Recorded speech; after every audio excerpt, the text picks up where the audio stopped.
15 కింద 150 కోట్లతోని మరి road grant అయితేనేమి జనరల్ ఫండ్ అయితేనేమి అదేవిధంగా 13 ఫైనాన్స్ కింద మరి కేటాయించి మరి అప్పుడు ఉన్నటువంటి పరిస్థితుల్లో మరి కొన్ని సమస్యలు కూడా పరిష్కరించడం జరిగింది. అదేవిధంగా 2015-16 కింద మొత్తం చూసినట్టయితే 220 కోట్లతోని పనులు చేయించడం జరిగింది. అందులో మరి ఎస్సీ ఎస్టీకి ప్రత్యేక కేటాయించినటువంటి 3 కోట్లతోని అదేవిధంగా మాకున్నటువంటి సిడిఎఫ్ కింద 1,20,00,000తోని జనరల్ ఫండ్ కింద 885 కోట్లు అదేవిధంగా చిరు వ్యాపారులకు కూడా గౌరవప్రదంగా వ్యాపారం చేసుకోవాలనే ఉద్దేశంతో వారికి 2,11,00,000తో కూడా వెండింగ్ జోన్స్ ఏర్పాటు చేయడం జరిగింది. ఇదే కాకుండా 1,29,00,000తోని గతంలో ఈ నగరంలో ఉన్నటువంటి ప్రభుత్వ స్థలాలన్నీ కూడా కబ్జాకు గురవుతున్నటువంటి సందర్భంలో వాటి పరిరక్షించాలని చెప్పి 1,29,00,000తోని మరి ఓపెన్ స్పేసెస్ అన్నీ కూడా ఫెన్సింగ్ చేయించడం జరిగింది.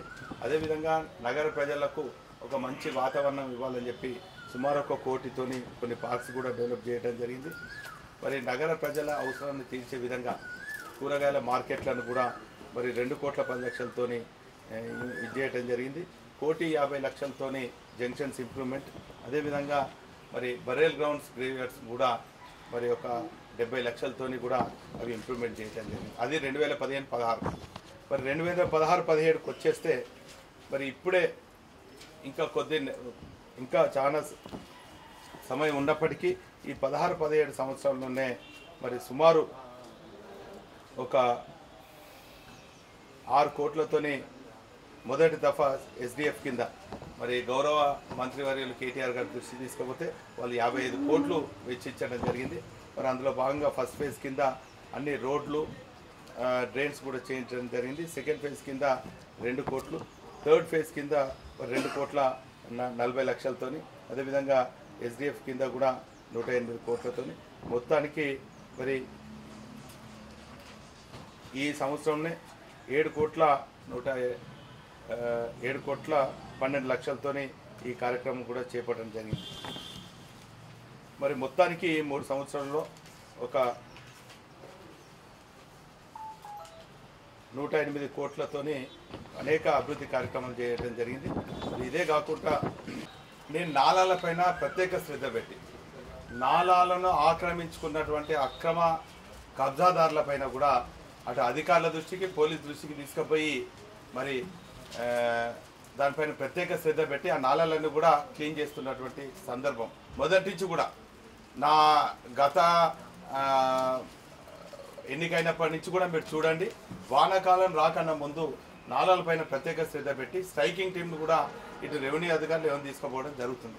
కానీ బాధాకరమైనటువంటి విషయం ఏంటంటే ఈ నగరంలో పెద్ద మనుషులుగా చెలామణి అవుతున్నటువంటి కొన్ని విద్యా సంస్థలు కూడా మరి నాలాను ఆక్రమించడం, దాన్ని తొలగిస్తున్నటువంటి క్రమంలో వారు తప్పును కప్పిపుచ్చుకోవడానికి బాధ్యత ఉన్నటువంటి ప్రజాప్రతినిధి నా మీదనే బురద చల్లటం కొంత బాధాకరం.